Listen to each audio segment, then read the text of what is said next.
Historians estimate there are around 2 to 4 million Britons living in Albion before the Anglo-Saxon migration, many of which may have been displaced by the Anglo-Saxons.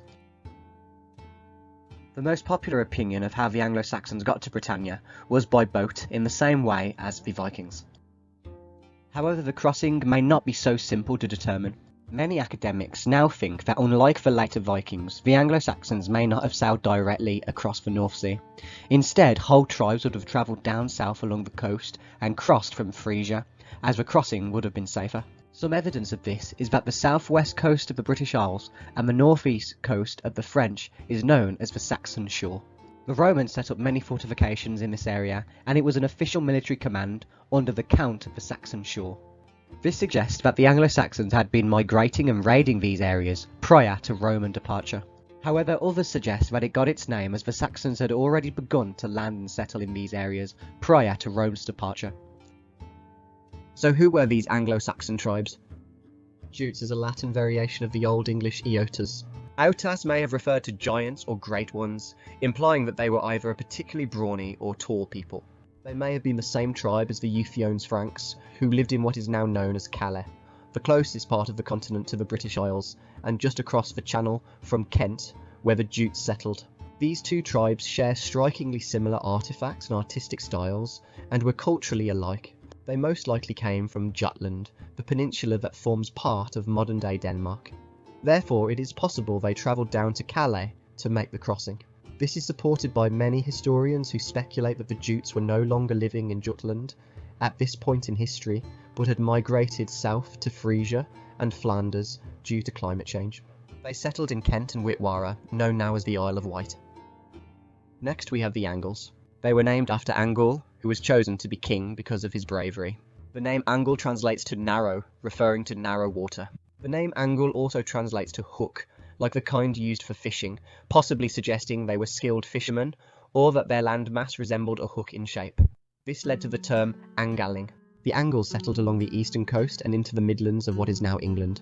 They established kingdoms like Bernicia, Deira, East Anglia, Mercia, and Lindsey. You can still hear their legacy in place, names that include Anglia or Eng, such as England itself. The Angles, also known as the English, came from a land called Anglia. According to Bede, this country was left nearly empty after the migration. It was located between the homelands of the Saxons and the Jutes. The Saxons, unlike the Jutes and Angles, continue to maintain a strong presence on the continent even after the migration period. This suggests that they were likely more populous, and that it was mainly the poorer members of society or adventurous individuals who chose to leave.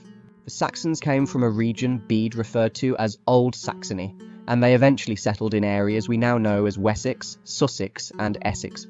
During Bede's time, the term Old Saxons was used to distinguish the Saxons who remained on the European mainland, neighbours of the Franks, from those who had migrated to Britain. They were named after their legendary ancestor, Saxneat. The name Saxon is believed to come from the sayax, a type of knife they were well known for using.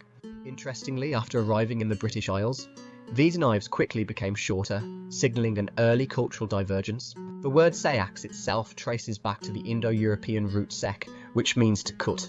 The Saxons settled primarily along the southern coast of Britain, in regions such as Essex, Sussex, and Wessex. These areas, along with places like Middlesex, share a common linguistic ending, sex, which is derived from Saxon. It's harder to say exactly how the Frisians got their name, though some believe they may have had a connection to the Jutes. Some linguists suggest the name could be traced back to an old Germanic word, meaning curly or curled, possibly a reference to the choppy waves of the North Sea, or perhaps even to their own curly hair. The Frisians didn't establish any kingdoms of their own, making them harder to place in the historical record. They were likely fewer in number and seem to have integrated into other Anglo-Saxon kingdoms, most probably into those of the Angles, as evidence of Frisian presence has been found in nearly all Angle regions except Lindsey. Other Germanic tribes may have migrated as well, including the Franks and Batavians, and there is even some speculation that a few Huns may have arrived. However, their numbers would have been extremely small, likely even fewer than the Frisians, and they would have been absorbed into local populations very quickly. Be sure to check out my other channel, History Sticks, for the complete, longer, and comprehensive video.